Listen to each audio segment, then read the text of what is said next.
إن الحمد لله نحمده ونستعينه ونستغفره ونؤمن به ونتوكل عليه ونعوذ بالله من شرور أنفسنا وسيئات أعمالنا من يهده الله فلا مضل له ومن يضلل فلا هادي له أشهد أن لا إله إلا الله وحده لا شريك له وأشهد أن محمدا عبد الله ورسوله أرسله بالهدى ودين الحق ليظهره على الدين كله وكفى بالله شهيدا اللهم صل على محمد وعلى آل محمد كما صليت على إبراهيم وعلى آل إبراهيم إنك حميد مجيد اللهم بارك على محمد وعلى آل محمد كما باركت على إبراهيم وعلى آل إبراهيم إنك حميد مجيد فإن أصدق الحديث كتاب الله وخير الهدي هدي محمد صلى الله عليه وسلم وشر الأمور محدثاتها وكل محدثة بدعة وكل بدعة ضلالة وكل ضلالة في النار. أعوذ بالله من الشيطان الرجيم. بسم الله الرحمن الرحيم. يا أيها الناس اتقوا ربكم الذي خلقكم من نفس واحدة وخلق منها زوجها وبث منهما رجالا كثيرا ونساء واتقوا الله الذي تساءلون به والأرحام إن الله كان عليكم رقيبا. يا أيها الذين آمنوا اتقوا الله حق تقاته ولا تموتن إلا وأنتم مسلمون. يا أيها الذين آمنوا اتقوا الله وقولوا قولا سديدا يصلح لكم أعمالكم ويغفر لكم ذنوبكم ومن يطع الله ورسوله فقد فاز فوزا عظيما. رب اشرح لي صدري ويسر لي أمري واحلل عقدة من لساني يفقهوا قولي. سبحانك لا علم لنا إلا ما علمتنا إنك أنت العليم الحكيم. கண்ணியத்திற்கும் மரியாதைக்கும் உரிய அல்லாஹ்வின் நல்லடியார்களே, பெரியோர்களே, தாய்மார்களே, சகோதர சகோதரிகளே, கண்ணியமான ஜும்ஆவுடைய தினத்தில் சங்கை மிக்க அல்லாஹ் சுப்ஹானஹு வ தஆலாவுடைய வீட்டில் ஒன்று கூடி அல்லாஹ்வுடைய தீனை கேட்க வேண்டும், பேச வேண்டும், அந்த அடிப்படையில் நம்முடைய வாழ்க்கையை அமைத்துக் கொள்ள வேண்டும் என்ற லட்சிய நோக்கத்தோடு அல்லாஹ்வுடைய வீட்டில் அமர்ந்திருக்கின்றோம். நம்முடைய இறுதி மூச்சு வரை மார்க்கத்தை சிறந்த முறையில் பின்பற்றி வாழ்ந்து அதே நிலையில் மரணிக்கின்ற பாக்கியத்தை அல்லாஹ் நம் அனைவருக்கும் வழங்குவானாக. அன்பார்ந்தவர்களே, அல்லாஹ்வின் அடியார்களே, தர்மத்தை பற்றி சில விஷயங்களை உங்களுக்கு மத்தியில் பகிர்ந்து கொள்ள வேண்டும் என்று கடமைப்பட்டிருக்கின்றேன். தர்மம் என்றால் பிறருக்கு உதவி செய்வது, பிறருக்கு நம்மால் இயன்ற அளவு பொருளாதாரத்தை கொடுப்பது. பொதுவாகவே நாம் ஒன்றை புரிந்து கொள்ள வேண்டும். இஸ்லாம் என்பது பெருந்தன்மை கொண்ட மார்க்கம். இஸ்லாம் என்பது பிற நலம் நாடுகின்ற மார்க்கம் தான் இஸ்லாம் என்பது. அதை மார்க்கத்தை பிறருக்கு எடுத்து சொல்வதாக இருந்தாலும் சரி, பொருளாதாரத்தை பிறருக்கு கொடுப்பதாக இருந்தாலும் சரி, இஸ்லாம் என்றாலே பிறர் நலம் நாடுவது என்பதை நாம் நம்முடைய உள்ளத்தில் ஆழ பதிவு செய்து கொள்ள வேண்டும். ஆகவேதான் இஸ்லாமிய மார்க்கத்தில் வசதி இருந்தால் ஜக்காத் மீது கடமை என்று இஸ்லாம் சொல்கின்றது. வசதி இல்லை என்றாலும் உனக்கு நான் கொடுத்த பொருளாதாரத்திலிருந்து நீ சதக்கா செய்ய என்று இஸ்லாம் சொல்கின்றது. பிறருக்கு உணவளி என்று இஸ்லாம் சொல்கின்றது. ஒரு சஹாபி வந்து கேட்கிறார்கள், யா ரசூலுல்லாஹ் ஸல்லல்லாஹு அலைஹி வஸல்லம், இஸ்லாத்தில் சிறந்த காரியம் எது என்று கேட்டார்கள். உடனே ஸல்லல்லாஹு அலைஹி வஸல்லம் சொன்னார்கள், அத்இமு த்ஆம், பசித்தவர்களுக்கு உணவளி என்று சொன்னார்கள். இஸ்லாத்திலே சிறந்த காரியம் என்றால் எவ்வளவு விஷயம் இருக்கின்றது. நோன்பு வை, ஜக்காத் கொடு, ஹஜ் செய், உம்ரா செய், தொழுகை, இல்லையா, அதுவும் சிறந்த காரியம்தான். ஆனால் ஸல்லல்லாஹு அலைஹி வஸல்லம் அந்த சஹாபிக்கு என்ன பதில் சொன்னாங்க? வஅத்இமு த்ஆம், பசித்தவர்களுக்கு உணவளி என்றார்கள். அது இஸ்லாத்திலே சிறந்த காரியம் என்று குறிப்பிட்டார்கள்.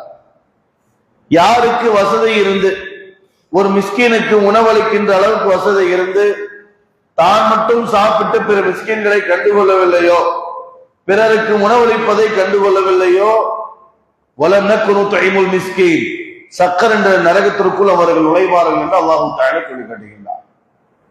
சூரா முத்தஸிரிலே வருகின்ற வசனம்.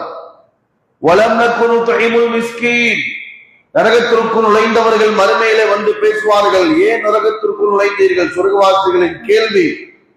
அப்போது நரகத்திற்குள் நுழைந்தவர்கள் சொல்லுவார்கள், வலம் நக்குனு துஇமுல் மிஸ்கீன், மிஸ்கீன்களுக்கு நாங்கள் உணவளிக்கவில்லை, ஆகவே நரகத்திற்குள் நாங்கள் நுழைந்தோம் என்பதாக நரகவாசிகள் கூறுவதாக அல்லாஹ் தஆலா அல் முத்தஸிர் என்ற அத்தியாயத்திலே சொல்லி காட்டுகிறார். நமக்கு அனுப்பப்பட்ட ரசூலுல்லாஹி ஸல்லல்லாஹு அலைஹி வஸல்லம் எப்படிப்பட்ட நற்குணத்திலே நிறைந்தவர்கள் என்றால், தனக்கு எதுவும் இல்லை என்றாலும் பரவாயில்லை, பிறருக்கு கொடுத்து மகிழ்வார்கள். தனக்கு எதுவும் இல்லை என்றாலும் பரவாயில்லை, பிறருக்கு கொடுத்து மகிழ்வார்கள். அப்படிப்பட்ட நற்குணத்திலே நிறைந்த ஒரு தூதரைத்தான் அல்லாஹ் சுப்ஹானஹு வ தஆலா நமக்கு அன்பளிப்பாக தந்திருக்கின்றார். பெருமானார் ஸல்லல்லாஹு அலைஹி வஸல்லம் அவர்கள் நினைத்திருந்தால் மிகப்பெரிய செல்வத்திலே ஒரு ராஜாவாக வாழ்ந்திருக்கலாம். மதீனால ரசூலுல்லாஹ் மாதிரி யாராலும் வீடு கட்டி இருக்க முடியாது. அல்லாஹ் என்ன கேட்டான், நபியே நீங்கள் ஒரு வார்த்தையை சொல்லுங்கள், உஹது மலையை தங்கமாக ஆக்கி தருகிறோம். அல்லாஹ் சொன்னானா இல்லையா? உஹது மலையை தங்கமாக ஆக்கி தருகின்றோம். அல்லாஹ் கேட்கிறான், அல்லாஹ் கேட்கிறான், தருகின்ற அல்லாஹ் கேட்கிறான், நபியே நீங்கள் ஒரு வார்த்தை சொல்லுங்கள், உஹதை தங்கமாக ஆக்கி தருகின்றோம். அல்லாஹ்வுடைய ரசூல் ஸல்லல்லாஹு அலைஹி வஸல்லம் வேண்டாம் என்று மறுத்து விட்டார்கள். சொல்லிட்டு சொன்னாங்க, அப்படியும் அல்லாஹ் தஆலா எனக்கு உஹதை தங்கமலையாக ஆக்கி தந்திருந்தால் 3 நாட்களில் நான் தர்மமாக கொடுத்து காலியாக்கி இருப்பேன் என்றார். எவ்வளவு பெரிய வார்த்தை, யோசிச்சு பாருங்க. நான் வேண்டாம் என்று மறுத்து விட்டேன், அல்லாஹ் அப்படி எனக்கு தந்தாலும் கூட அதை 3 நாட்களில் நான் தர்மமாக கொடுத்து நான் காலியாக்கி இருப்பேன் என்றார். தன்னுடைய குடும்பத்திற்கு என்று சொல்லவில்லை, தனக்கென்று சொல்லவில்லை, தர்மமாக கொடுத்து காலியாக்கி இருப்பேன் என்றார். சகோதரர்களே, இந்த தர்மம் என்பது வசதி உள்ளவர்கள் மீதுதான் கடமை என்பதில்லை. நம்முடைய சம்பாதித்திற்கு தகுந்த மாதிரி தர்மம் செய்வது ஒவ்வொரு முஸ்லிம்கள் மீதும் கடமை. இதை ரசூலுல்லாஹி ஸல்லல்லாஹு அலைஹி வஸல்லம் அவர்கள் கடமையாக்கி இருக்கின்றார்கள்.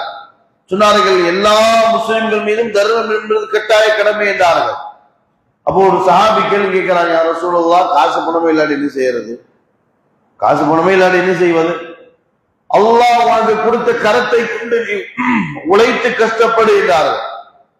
அதிலிருந்து வருகின்ற பொருளாதாரத்தை தர்மம் செய்வது உன் மீது கடமை என்றார். ஒரு சஹாபி சொன்னார்கள், யா ரசூலுல்லாஹ், ஒருவருக்கு கரமும் இல்லை, என்ன செய்வது? நம்மளா இருந்தா திட்டி இருப்போம், என்ன இவ்வளவு கேள்வி கேட்டுட்டு இருக்கிறாரு. ரசூலுல்லாஹ் பதில் தான் சொன்னாங்க. ரசூலுல்லாஹ் என்ன செய்யல? கோபப்படவில்லை. என்ன சொன்னார்கள் தெரியுமா? நன்மை ஏவி தீமையை தடு, அதுவும் தர்மம் தான் என்றார். ஒரு நன்மை ஏவு, ஒரு பாவத்தை தடு, அதுவும் தர்மம் தான் என்றார். ஒரு முஸ்லிமின் ஒரு முஸ்லிமை பார்த்து புன்சிரிப்பதும் தர்மம் தான் என்றார்கள். ஆக எந்த வழியாக இருந்தாலும் சரி, ஒவ்வொரு முஸ்லிம்கள் மீதும் தர்மம் என்பது கட்டாய கடமை என்றார்கள். தர்மம் எவ்வளவு செய்ய வேண்டும்? அல்லாஹ் சொல்கிறார், நபியே உங்களிடத்தில் கேட்கின்றார்கள், எவ்வளவு தர்மம் செய்வது என்று உங்களுடைய தோழர்கள் உங்களிடத்தில் கேட்கின்றார்கள். கூலில் ஆஃபு, உங்களுடைய தேவை போக மீதமுள்ளதை தர்மம் செய்ய சொல்லுங்கள் என்று அல்லாஹ் தஆலா சொல்கிறார். கூலில் ஆஃபு, உங்களுடைய தேவை போக மீதமுள்ளதை தர்மம் செய்து விடுங்கள். ஆனா இன்னைக்கு சுயநலம், நான் நல்லா இருக்கணும், நான் நல்லா இருக்கணும், நான் நல்லா இருக்கணும், வசதியாக நான் வாழ வேண்டும். கூட பிறந்த அண்ணன் தம்பி கஷ்டப்படுறாங்க, அவர்களை கண்டுகொள்வதில்லை. அண்டை வீட்டாளர்கள் கஷ்டப்படுகின்றார்கள், அவர்களை கண்டுகொள்வதில்லை.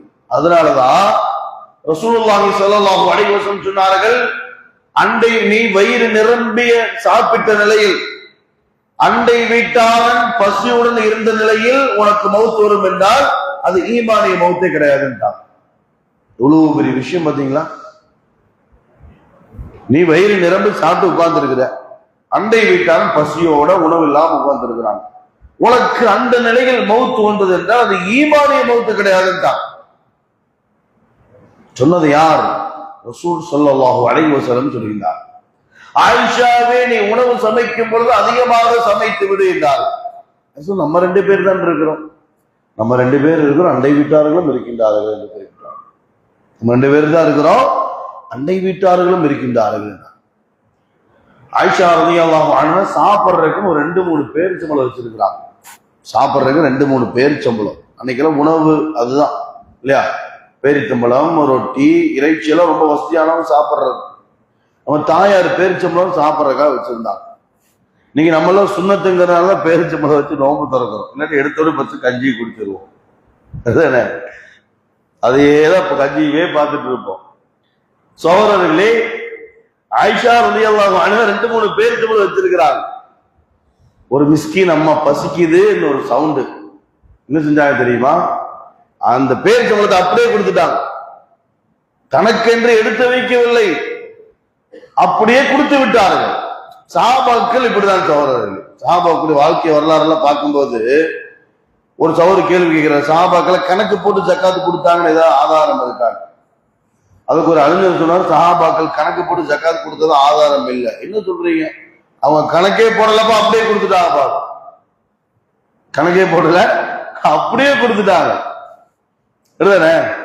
ஒரு அறிஞர்கிட்ட ஒரு கேள்வி கேட்கிறார், சஹாபாக்கள் கணக்கு போட்டு ஜக்காத்து கொடுத்த ஆதாரம் காட்டுங்க. உடனே அந்த அறிஞருடைய பதில், கணக்கெல்லாம் போட்டு ஜக்காத்து அவங்க கொடுக்கவே இல்லை. இன்னும் சஹாபாக்களே கொடுக்கலையா?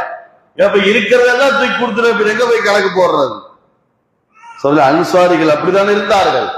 அன்சாரி சஹாபாக்கள் அப்படிதான் இருந்தார்கள். என்ன வேண்டுமோ எடுத்துக் கொள்ளுங்கள், எடுத்துக் கொள்ளுங்கள்.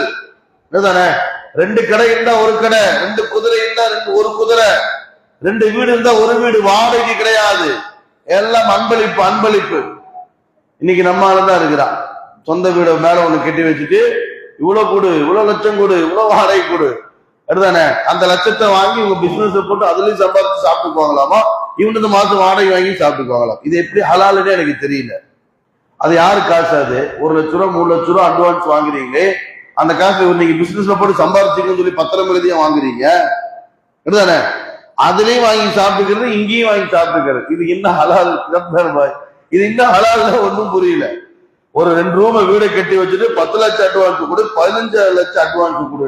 எந்த அளவுக்கு அக்கிரமம் தலை விரித்து நடக்குதுன்னு பாருங்க. எல்லாம் நடக்குது எங்கன்னா அதிகமா முஸ்லீம் வாழ்நாள் தான் இந்த மாதிரி. நான் முஸ்லீம் அட்வான்ஸ் எதுவும் கேட்கிறேன், 30,000 ரூபாய் அட்வான்ஸ் கொடுப்பாய்க்கிறான். இங்க போனா 30 லட்சம் இருக்கா அப்படின்னு கேட்கிறான். எவ்வளவு அக்கிரமம் நடக்குது. ஆலமலையில் எப்படின்னு தெரியல, கோயம்புத்தூர்ல சில ஏரியால எல்லாம் இப்படிதான். ஆனா மதீனா சஹாபாக்கள் எப்படி இருந்தார்கள்? 2 வீடு இருந்தா 1 வீடை நீ வச்சுக்கே தான். அல்லாஹ் தஆலா அதை குர்ஆனிலே பதிவு செய்கிறான். குர்ஆனில் அல்லாஹ் சொல்லுகிறான், யுஸிரூன அலா அன்ஃபுஸிஹிம் வலவ் கான பிஹிம் ஹஸாஸா. தனக்கு எதுவும் இல்லை என்றாலும் பரவாயில்லை, பிறருக்கு கொடுத்து மகிழ்ந்தார்கள், பிறருக்கு கொடுத்து மகிழ்ந்தார்கள். وَمَن يُوقَ شُحَّ نَفْسِهِ فَأُولَٰئِكَ هُمُ الْمُفْلِحُونَ. அவர்கள் கஞ்சத்தனம் காட்டவில்லை, ஆகவே அவர்கள் வெற்றியாளர்கள் என்று அல்லாஹ் தஆலா பேசுகிறார். நமக்கு நமக்கு நமக்குன்னு எடுக்கிறமே சோழர்கள், எனக்கு எனக்கு இந்த காசு, எனக்கு இந்த பணம், எனக்கு இந்த பொருளாதாரம், எனக்கு எனக்கு எனக்கு என்று மௌத்தா போன என்ன கொண்டு போறோம் யோசிச்சு பாருங்க. ஒரு 1000 ரூபாய் பாக்கெட்ல வச்சிருக்கிறோம், ஒரு 100 ரூபாய் ஒரு உணவு அளிக்கிறோம் அப்படின்னா அந்த 100 ரூபாய்க்கு உணவளிச்சு பாத்தீங்களா, அதுதான் நம்முடைய சொத்து. அதுதான் என்ன சொல்றீங்க? இந்த 900 ரூபாய் பாக்கெட்ல இருக்கும்போது மௌத்தா போனா இது நமக்குரியது இல்லை. அதை யார் யூஸ் பண்ணுவாங்க நமக்கு தெரியாது. அந்த 100 ரூபாய்க்கு 2 மிஸ்கின்களுக்கு கூட வாங்கி கொடுத்துருவோம் பாத்தீங்களா, அதுதான் நம்முடைய சொர்க்கத்திற்குரியது. அதுதான் அதுதான் நமக்குரியது. இந்த 900 நமக்குரியது இல்லை. மௌத்த போனா எனக்கு 100 கொடு, எனக்கு 300 கொடு சட்டை. சில வீடுகளை பார்க்கலாம், அத்தா மௌத்தா இருப்பாங்க, அம்மா மௌத்தா இருப்பாங்க. பசங்க எல்லாம் கபர் அடக்கம் பண்ணிட்டு வீட்டுக்குள்ள வந்தப்ப வீட்டுல இருக்கிறவங்கள பிளான் பண்ணிட்டு உட்கார்ந்து இருப்பாங்க. சரிதானே, அந்த கடை எனக்கு, இந்த கடை எனக்கு, அந்த நகை உனக்கு, இந்த நகை உனக்கு, அவர் ஓட்டிட்டு இருந்த வண்டி எனக்கு, கார் எனக்கு. பசங்க எல்லாம் வீட்டுக்குள்ள, அந்த மௌத்து வீட்டுக்குள்ள வந்த உடனேயே இருக்கக்கூடிய சகோதரிகள் எல்லாம் ஹால்ல வந்து உட்காருங்க, என்ன விஷயம், சொத்தெல்லாம் என்ன பண்ணலாம், யாருக்கு என்ன வேணும். இப்போ மௌத்தான அன்னைக்கே நடைபெறுகின்ற நிகழ்வுகளை நம்மால் காண முடியும். கடைசியில சண்டையாகி ஜமாத்காரன் ஓடி வந்து பஞ்சாயத்து பண்ணி வைக்கிறாங்க. இன்னைக்கு மௌத்தான அன்னைக்கு கபர் அடக்கம் பண்ணி 3 நாள் கூட ஆகல, அன்னைக்கே சண்டை நடைபெறுகின்றதை பார்க்கிறோம். அக்ரமல் இந்த சண்டையெல்லாம் வந்துடக்கூடாதுங்கிறதுக்காக சஹாபாக்கள் என்ன செய்தார்கள்? எல்லா சொத்தையும் தீனுக்காக வாரி இறைத்தார்கள். அப்துர் ரஹ்மான் இப்னு அவுஃப் ரலியல்லாஹு அன்ஹு மதீனால போயிட்டு இருக்கும் பொழுது 400 600 ஒட்டகங்கள் பின்னாடியே போயிட்டு இருக்கு. எத்தனை சகோதரர்களே? 400 600 ஒட்டகங்கள் பின்னாடியே போயிட்டு இருக்கு. எவ்வளவு பெரிய விஷயம்! 400 ஒட்டகம், 4 ஒட்டகம் இல்ல. இங்க ஒரு ஒட்டகத்தை பெருநாளைக்கு கூட்டிட்டு வந்தாலும் மக்கள் எல்லாம் ஓடிடுவாங்க, நம்மளும் ஓடிடுவோம். அது விஷயம் அதுதானே. 400 ஒட்டகம் அல்லது 600 ஒட்டகம் வரலாறுல வருது. ஆயிஷா ரலியல்லாஹு அன்ஹா பாக்குறாங்க, யாரோடது இவ்வளவு ஒட்டகம் போயிட்டே இருக்கு. சொல்லப்பட்டது அப்துர் ரஹ்மான் இப்னு அவுஃப் அவர்களுக்குரியது. சொன்னார்கள், பாரக்கல்லாஹு லக், அல்லாஹ் அவருக்கு பரக்கத் செய்வானாக அப்படின்னு சொல்லிட்டு சொன்னா, இதெல்லாம் எப்படி சம்பாதித்தார் என்பதை கணக்கு கேட்காமல் அவர் சொர்க்கத்துக்குள்ள நுழையவே முடியாது அப்படிங்கிற தகவலை தம் பக்கத்துல இருந்த ஒரு சகோதரிகிட்ட ஆயிஷா ரலியல்லாஹு அன்ஹா அதை பதிவு செய்யறாங்க. இந்த அம்மா அவங்க பணியாளர்கிட்ட போய் சொல்லிட்டாங்க. யாரு? அப்துர் ரஹ்மான் இப்னு அவுஃப். அவங்க பணியாளருக்கு சொன்ன உடனேயே அப்துர் ரஹ்மான் இப்னு அவுஃப் ரலியல்லாஹு அன்ஹு நேரா வந்தாங்க ரசூலுல்லாஹ். யா ரசூலுல்லாஹ், இது எல்லாம் நான் அல்லாஹ்வுடைய பாதையில தர்மமாக கொடுக்க வேண்டும் என்று ஆசைப்படுகின்றேன் என்றார்கள். எல்லாத்தையும் அல்லாஹ்வுடைய பாதையில நான் கொடுத்துறேன், நீங்க பிரிச்சு கொடுத்துருங்க யா ரசூலுல்லாஹ், கஷ்டப்படுறவங்களுக்கு அப்படின்ட்டாங்க. ரசூலுல்லாஹ் சொன்னாங்க, அப்துர் ரஹ்மான் இப்னு அவுஃப் அவர்களே, இது எல்லாம் நீங்கள் எப்படி சம்பாதித்தீர்கள் என்று கணக்கு காட்டாமல் உங்களுடைய பாதத்தை சொர்க்கத்தில் ஒரு ஜான் கூட எடுத்து வைக்க முடியாது என்றார். உங்களுடைய பாதத்தை ஒரு ஜான் கூட எடுத்து வைக்க முடியாது என்றார். சஹாபாக்கள் அந்த அளவிற்கு இருந்தார்கள், எல்லாத்தையும் தர்மமாக கொடுத்து விடவே. முஸ்அப் இப்னு உமைர் என்ற சஹாபி எவ்வளவு வசதியான சஹாபி, இஸ்லாத்தை ஏற்ற உடனே தன்னுடைய பொருளாதாரத்தை எல்லாம் தர்மம் செய்து விட்டார், ஷஹீதாக்கி விட்டார்கள். உஹது போர்ல எல்லாத்தையும், இஸ்லாத்தை ஏற்ற உடனே எல்லாத்தையும் தர்மமாக கொடுத்து உஹதுடைய போரிலே ஷஹீதாக்கப்பட்டு விட்டார்கள். முஸ்அப் இப்னு உமைர் ரலியல்லாஹு அன்ஹு அடக்கம் செய்வதற்கு கஃன் ஆடை இல்லை. அவருடைய ஜனாசாவிற்கு பக்கத்தில் அமர்ந்த ரசூலுல்லாஹி ஸல்லல்லாஹு அலைஹி வஸல்லம் சொன்னார்கள், முஸ்அபே, உங்களை போன்ற ஆடை அணிந்தவரை நான் பார்த்ததில்லை, உங்களை போன்ற நறுமணத்தை பயன்படுத்தியவரை நான் பார்த்ததில்லை. ஸல்லல்லாஹு அலைஹி வஸல்லம் அவர் ஜனாசாவை கிடக்கிறாங்க, பக்கத்துல உட்கார்ந்து பேசுறாங்க அவர்கிட்ட. அந்த சஹாபியுடைய கஃனின் நிலை என்ன? வசதியாக வாழ்ந்த சஹாபி, தலையை மறைத்தால் கால் பகுதி தெரிகின்றது, கால் பகுதி மறைத்தால் தலைப்பகுதி தெரிகின்றது. இறுதியாக ரசூல் ஸல்லல்லாஹு அலைஹி வஸல்லம் அவர்கள் சொன்னார்கள், தலைப்பகுதியை மறைத்து கால் பகுதியிலே செடியின் இலைகளை எல்லாம் போட்டு அவரை நல்லடக்கம் செய்து விடுங்கள் என்றார். அவர்களை பார்த்தீர்களா? எதை கொடுக்கிறோமோ அதுதான் நமக்கு சொர்க்கத்திற்குரியது, எதை வச்சிருக்கோமோ அது நமக்குரியதல்ல. அப்படிதானே? எதை கொடுக்கிறோமோ அது சொர்க்கத்திற்குரியது, எதை வச்சிருக்கிறோமோ அது சொர்க்கத்திற்குரியதல்ல என்பதை நாம் புரிந்து கொள்ள வேண்டும். மௌத்தா போனா என்ன கொண்டு போறோம், அந்த ஹதீஸை நாம் மனதிலே பதிய வைத்துக் கொள்ள வேண்டும். சமீபத்தில் கோயம்புத்தூர்ல ஒரு சகோதரர், அவங்க அத்தா சொல்றாரு, எனக்கு ஒரு ரேடோ வாட்ச் வாங்கிட்டு வா அப்படிங்கிற மகன்கிட்ட. நானும் அவர் ஆர்எஸ் போறதுக்கு போன ஷோரூமுக்கு போன எல்லாம் 60,000 50,000 ரேடோ வாட்ச் ஒரிஜினல். அவர் வேற ஒரு நண்பர்கிட்ட போன் பண்ணி கேட்டார், இந்த காப்பி வாட்ச் எங்க கிடைக்கும் சொன்னாங்க. அடுத்த கெட்ல போய் பாருங்க, இந்த காம்ப்ளெக்ஸ்ல மேல கடை இருக்கு. நேரம் அங்க போனா காப்பி ரேடோ வாட்ச் 4,000 5,000 ரூபாய்க்கு விற்கிறாங்க. உடனே அந்த 4,000 5,000 வாட்ச் வாங்கி நேரம் அவங்க அத்தாவுடைய கையில கட்டி கொடுத்துட்டு பாக்கி இருந்த அந்த 50,000 ரூபாயை அவர் சதக்கா செய்து விட்டார் என்று கண்ணுக்கு முன்பதாக நான் பார்த்தேன். இவ்வளவு பெரிய விஷயம். இஸ்லாம் அதைத்தான் நமக்கு கற்றுத் தருகின்றது. உன்னுடைய தேவை போக மீது மூலத்தை நீ சதக்கா செய்து விடு. இன்னைக்கு பாக்குறோம் இல்லையா, சட்டை 5,000, வாட்ச் 1,00,000, ஷூ செப்பல் எல்லாம் ஆடம்பரம்.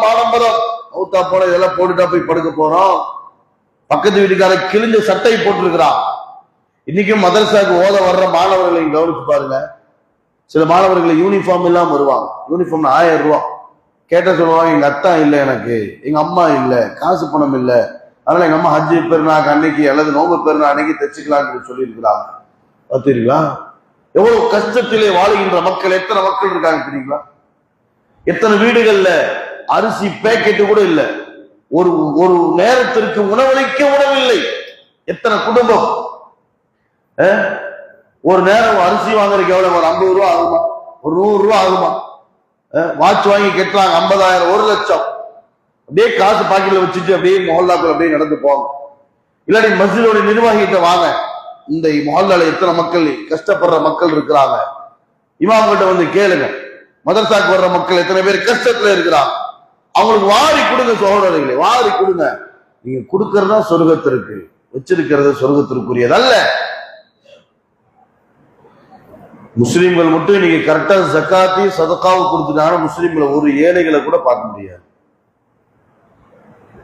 முஸ்லிம்கள்ல எல்லா முஸ்லிம்களும் கரெக்டா ஜக்காத்தையும் சதகாவையும் கரெக்டா கொடுத்துட்டு வந்தாங்கன்னா முஸ்லிம்கள்ல ஒரு ஏழைகளை கூட பார்க்க முடியாது. ஆகவே தான் ரசூலுல்லாஹி ஸல்லல்லாஹு அலைஹி வஸல்லம் சொன்னார்கள், ஃபத்தகுன் நார், நரகத்தை பயந்து கொள்ளுங்கள், நரகத்தை பயந்து கொள்ளுங்கள் சொல்லிட்டு அடுத்த வார்த்தை என்ன சொன்னாங்க தெரியுமா? வலவு பிஷ்ஷிக்கி தம்ரா, பேரித்தம்பளத்தின் ஒரு பகுதியை தர்மம் செய்தாவது நரகத்தை பயந்து கொள்ளுங்கள் என்றார். ஒரு மனிதர் மௌத்தாகி விட்டார் என்றால் அவரை பின்தொடர்ந்து 3 காரியங்கள் வரும். அஹ்லுஹு, குடும்பத்தார்கள் வருவார்கள். இரண்டாவது ஒமாலுஹு, அவருடைய காசு பணம் வரும், எதுவரை? கபர்ஸ்தான் வரை. மூன்றாவது அமலுஹு, அவருடைய அமல் வரும். இரண்டுமே அவரை விட்டு போய்விடும், குடும்பத்தார்கள் போயிடுவாங்க, காசு பணமும் போயிடும்.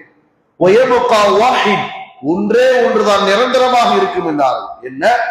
அமலுஹு, அவர் செய்த நல்ல அமல் என்பதாக ரசூலுல்லாஹி ஸல்லல்லாஹு அலைஹி வஸல்லம் சொன்னார். நிறைய காசு பணம் வச்சிருக்கீங்களா? நிறைய சதக்கா பண்ணுங்க, கரெக்டா ஜக்காத் கொடுங்க. நம்ம மௌத்தாயி கபர்ல இருப்போம், யாருக்கெல்லாம் கொடுத்தோமோ அவங்க எல்லாம் கபரை சுத்தி நின்று துவா செஞ்சுட்டு இருப்போம். மௌத்தா போன துவாவை தவிர நமக்கு வேற என்ன வேணும்? வருதானே? 4 பேத்துடைய துவா வேணும்னா நம்ம கபருக்குள்ள இருப்போம். யாருக்கெல்லாம் நாம் ஜக்காத்தையும் சதக்காவையும் வாரி கொடுத்தோமோ அவன் கபருக்கிட்ட சுத்தி நின்று இருப்பாங்க. யாருனால நான் கஷ்டத்துல இருக்கும்போது இவர் தான் எனக்கு 5000 ரூபாய் கொடுத்தாரு, ஏன்னா நான் பிரச்சனையில இருக்கும்போது இவர் தான் 10,000 ரூபாய் கொடுத்தாரு, உணவு இல்லாம நின்று இருக்கும்போது என்னை கூட்டிட்டு போய் வீட்டுக்கு வேணுங்கிறதெல்லாம் வாங்கி கொடுத்தாரு, யா அல்லாஹ் இவரை நீ மன்னிப்பாயாக, கருணை காட்டுவார். இதை விட வேற என்ன வேண்டும் சகோதரர்கள்? அன்பார்ந்தவர்களை, மார்க்கத்தை பின்பற்றி வாழ்ந்து மரணிக்கின்ற பாக்கியத்தை அல்லாஹ் நம் அனைவருக்கும் தருவானாக. أقول قولي هذا أستغفر الله العظيم لي ولكم وأستعفي عني وعنكم لجميع المسلمين فاستغفروه إنه كان غفارا.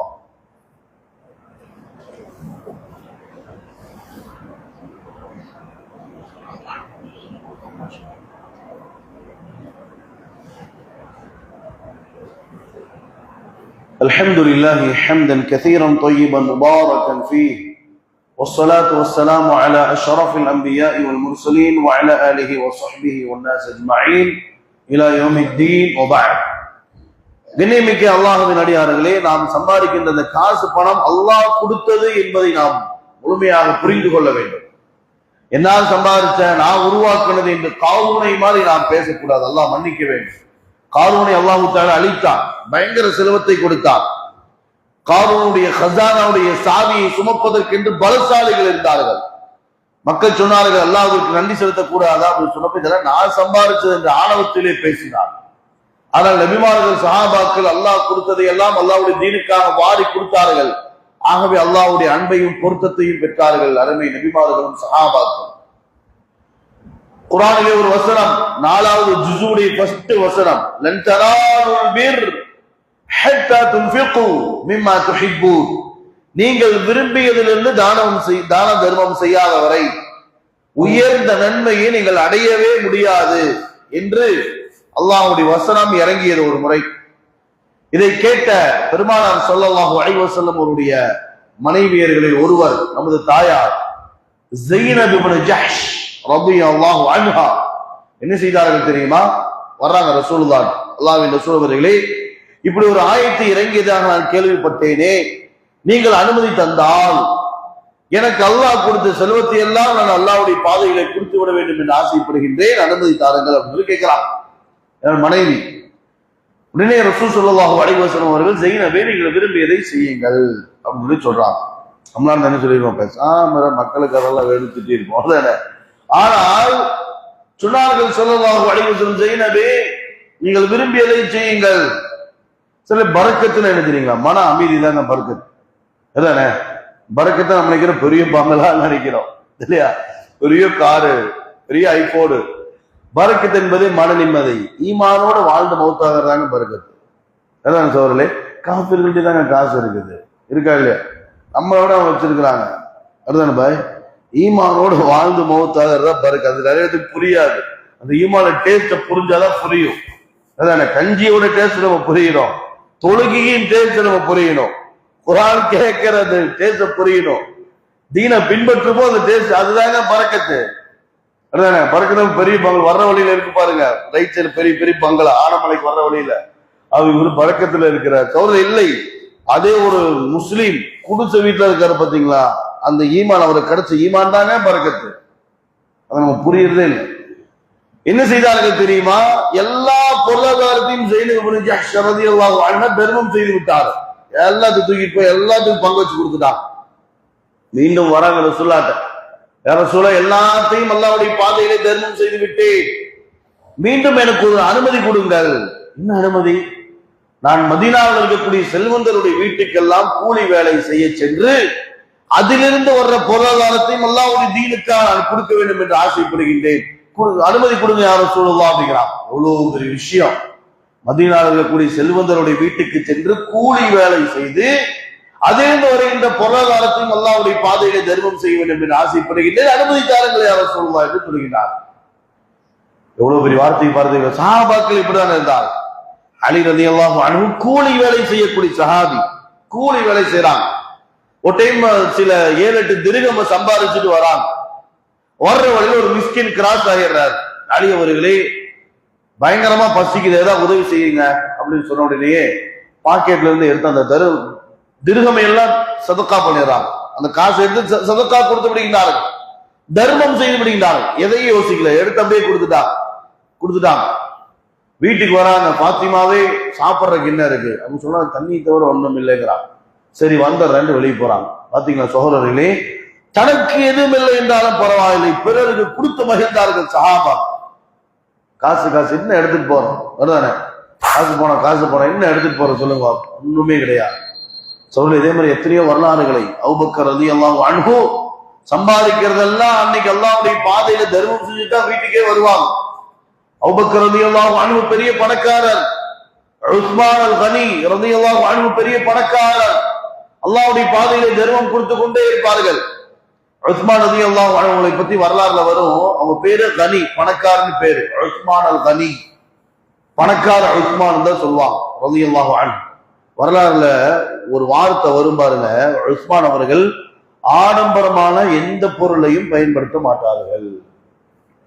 ஆடம்பரமான வாங்கலாம், காசுலயே ட்ரெஸ் போடலாம், ஆனால் ஆடம்பரமாக ஆடை அணிய மாட்டார்கள். என்ன செய்வாங்க? அல்லாஹ்வுடைய பாதையில் ஆடை கொடுத்துருவாங்க. அபூபக்கர் ரலியல்லாஹு அன்ஹு எத்தனை அடிமைகளை விடுதலை செய்தார்கள், எத்தனை அடிமைகள்! பிலால் ரலியல்லாஹு அன்ஹு அவர்களை போன்று எத்தனை அடிமைகளை காசு கொடுத்து கொடுத்து கொடுத்து கொடுத்து விடுதலை செய்து கொண்டு வந்தார்கள். என்னுடைய சகோதரர் காசு பணம் வச்சுக்கோ, அவர் விட்டு எவ்வளவு விஷயம். சம்பாதத்தை எல்லாம் அல்லாஹ்வுடைய பாதையில தர்மம் செய்து விடுவார்கள். அவங்களுக்காகவே ஒரு ஆயத்து இறங்குச்சு, பக்ராவுடைய கடைசி வசனங்கள்.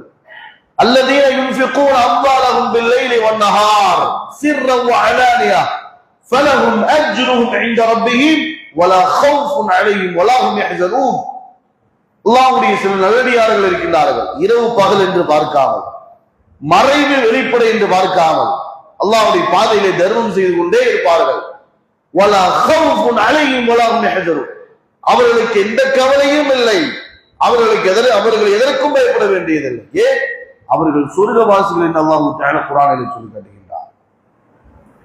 ஆகவே தான் ரசூலுல்லாஹி ஸல்லல்லாஹு அலைஹி வஸல்லம் சொன்னார்கள், மறைவாக செய்கின்ற அந்த தர்மம் அல்லாஹ்வுடைய கோபத்தை தணித்து விடுகின்றது. அல்லாஹ்வுடைய அன்பு கிடைச்சாதான் நம்ம சொர்க்கத்துக்கு போக முடியும். சொன்னார்கள், நற்காரியம் உங்களை கடுமையான மரணத்திலிருந்து பாதுகாக்கிறார். நற்காரியங்கள் செய்ய செய்ய கோரமான மரணத்திலிருந்து அல்லாஹ் நம்மளை பாதுகாக்கிறான். இரண்டாவதாக சொன்னார்கள், ரகசியமாக செய்கின்ற தர்மம் அல்லாஹ்வுடைய கோபத்தை தணித்து விடுகின்றது என்றார். அல்லாஹ்வுடைய கோபம் தணித்து அல்லாஹ்வுடைய அன்பை நாம் அடைந்து விட்டோம் என்றால் சொர்க்கத்தை அடைந்து விடுவோம் என்பதை ரசூல் ஸல்லல்லாஹு அலைஹி வஸல்லம் அவர்கள் குறிப்பிட்டார். ரமலானுடைய மாதத்தை இன்ஷா அல்லாஹ் நாம் அடைய இருக்கின்றோம். இந்த ரமலானுடைய மாதத்திலே ஸல்லல்லாஹு அலைஹி வஸல்லம் அதிகமாக தான தர்மம் செய்யக்கூடியவர்களாக இருந்தார்கள் என்பதாக நமது தாயார் அன்னை ஆயிஷா ரலியல்லாஹு அன்ஹா அவர்கள் கூறிய ஹதீஸை நம்மால் காண முடிகின்றது. அன்பார்ந்த அல்லாஹ் நல்லடியார்கள், சஹாபாக்களுக்கு வழங்கிய அந்த ஈமானை அல்லாஹ் தஆலா நமக்கும் தருவானாக. குறிப்பாக தாய்மார்கள், சஹாபாக்கள் காலத்தில தாய்மார்களுக்கு ஏதாவது ஒரு மார்க்கத்திற்காக பொருளாதாரத்தை கொடுங்க அப்படின்னு கேட்கும் பொழுது சஹாபியா பெண்மணிகள் தன்னுடைய நகைகள் எல்லாம் கழட்டி அல்லாஹ்வுடைய பாதையில கொடுத்து விடுவார்கள் என்று வரலாறிலே சொல்லப்படுகின்றது. தாய்மார்கள் அந்த ஈமானுக்கு தயாராக வேண்டும் என்பதை இந்த செய்தியின் மூலமாக நாம் அறிந்து கொள்ள வேண்டும். மார்க்கத்தை பின்பற்றி வாழ்ந்து மரணிக்கின்ற பாக்கியத்தை அல்லாஹ் தஆலா நம் அனைவருக்கும் தருவானாக. ரமபானுடைய மாதத்தை அடைந்து அந்த மாதத்திலே சிறப்பாக இபாதத் செய்கின்ற ஈமானையும் ஆரோக்கியத்தையும் ஆஃபியத்தையும் அல்லாஹ் தஆலா நமக்கு வழங்குவானாக. நாளை மறுமையிலே சொர்க்கத்திலே ஜன்னத்துல் ஃபிர்தௌஸிலே அனைத்து நபிமார்களுக்கு மத்தியிலும் அனைத்து சஹாபாக்களுக்கு மத்தியிலும் குடும்பத்துடன் பெற்றோர்களுடன் மனைவி மக்களுடன் அமர்கின்ற அந்த வாக்கியத்தை அல்லாஹ் தஆலா நம் அனைவருக்கும் தருவானாக. நரகத்திலிருந்தும் கபருடைய அதாபிலிருந்தும் அல்லாஹ் சுப்ஹானஹு வ தஆலா நம்மையும் நமது பெற்றோர்கள் நமது மனைவி மக்கள் நமது குடும்பத்தார்கள் உலக முஸ்லிம்கள் அனைவரையும் அல்லாஹ் தஆலா பாதுகாப்பானாக. அருளுக்குரிய மழையை அல்லாஹ் தஆலா நம் மீது பொழிய செய்வானாக. காசா மக்கள் பாலஸ்தீன மக்களுக்கு அல்லாஹ் தஆலா உதவியும் பாதுகாப்பையும் வழங்குவானாக. மஸ்ஜித் அக்ஸாவை அல்லாஹ் சுப்ஹானஹு வ தஆலா விரைவாக முஸ்லிம்களுடைய கரங்களிலே குறிப்பானாக. சிறப்பான முறையில் ரமலானை கழிக்கின்ற அந்த வாய்ப்பையும் அல்லாஹ் தஆலா காசா பாலஸ்தீன மக்கள் உலக முஸ்லிம்கள் அனைவருக்கும் அல்லாஹ் தஆலா வழங்குவானாக. وآخر دعوانا أن الحمد لله رب العالمين.